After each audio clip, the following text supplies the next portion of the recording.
Hey everybody, DeLong Shot Signatures here with the 2022 MLB World Series coming up. I wanted to talk a little bit about the season that was, primarily focus on the guys who started their careers in Major League Baseball this season. So I'm only highlighting those that I got through the mail or in person, no purchases allowed, and I had to have gotten them back before they made their debut. It could be at any level, but they could not have played in the major leagues before then. So I have 7 guys here that I had before they made their debuts. First one here was one of the biggest names that came up with the opening day rosters, and he had himself a very impressive season. I know a lot of people were looking forward to see what he could do, and he delivered pretty nicely. So Bobby Witt Jr. for the Royals.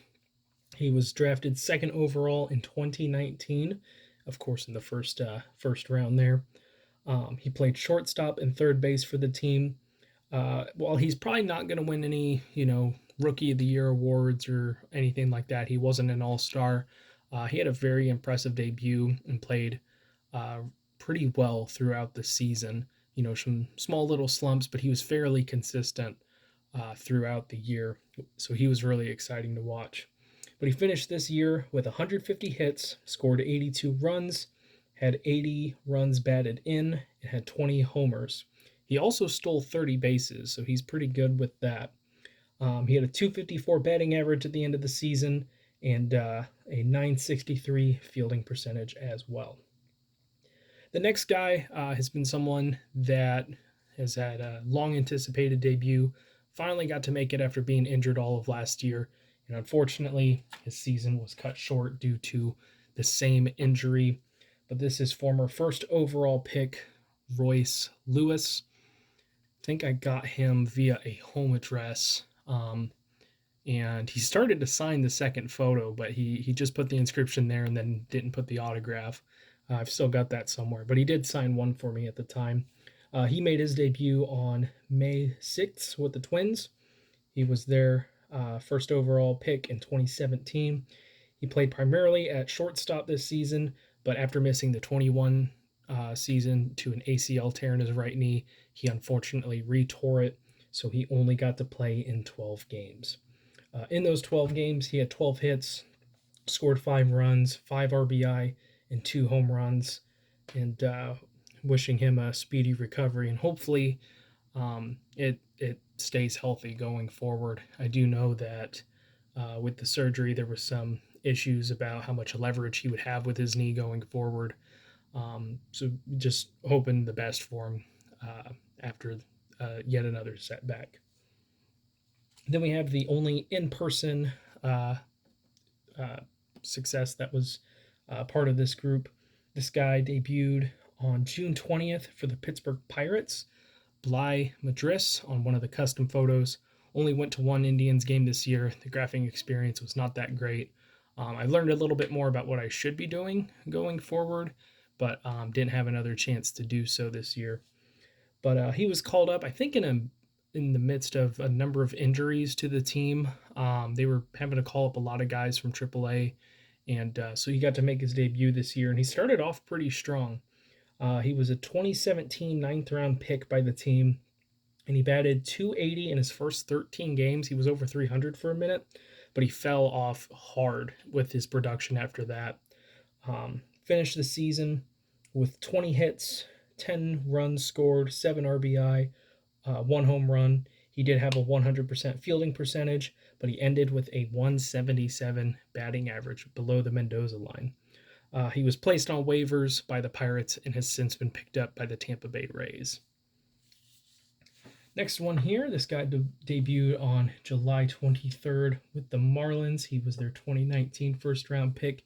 This is JJ Bleday, who was a really good signer for quite some time. Not sure if any of these guys still sign. They might. Maybe they'll sign in the offseason or spring training going forward. But he was selected fourth overall by the team. This outfielder played 65 games this season. He finished the year with 34 hits, 21 runs scored, 16 RBI, 5 home runs.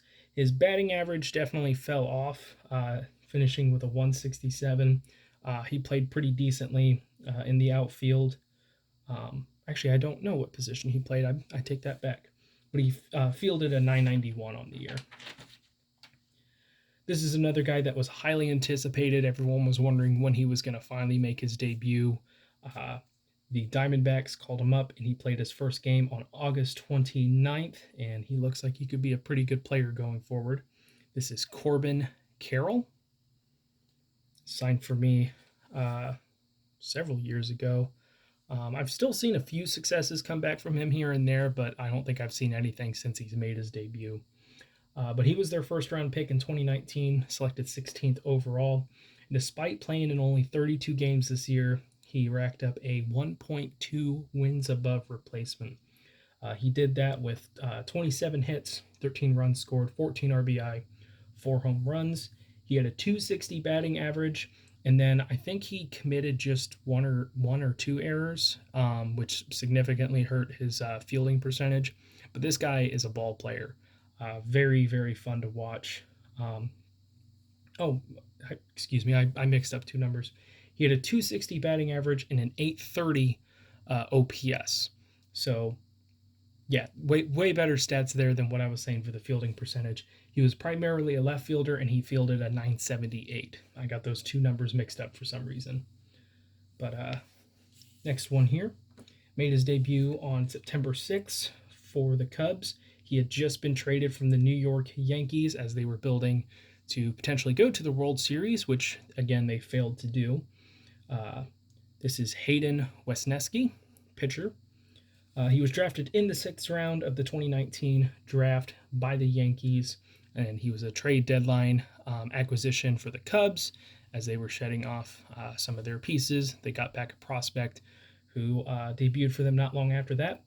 He started in 4 games and pitched 33 innings across 6 total appearances, had a 3-2 record, 33 strikeouts, a 2.18 ERA, and accrued a .9 WAR. So he was really good in the games that he did play. He should hopefully have a chance for a much bigger workload next season. And the last guy I got this year who made his MLB debut started his career on September 17th with the Twins. This is Matt Wallner.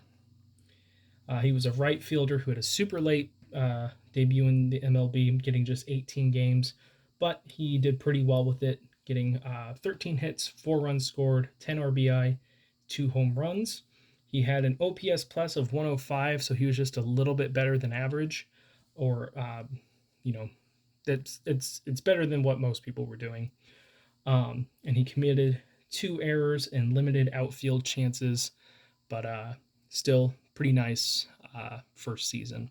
I don't know exactly how the rookie status works in Major League Baseball, so I know some of these guys might be able to carry over their rookie status into next season. I feel like it has something to do with like number of at-bats or innings pitched in a single year. But still, some nice debuts this year. I haven't been collecting too many baseball prospects, but I am going to try and send to more college players this season. Hopefully get some of those guys back. I got one back last year, but that could, delay the number of debuts that I get each season for a few years. But what I did a couple years ago in 2019 and 2020 is starting to pay off a little bit. So thank you guys for watching. I really appreciate it. It helps me out a lot. Best luck with your guys' collecting. Take care.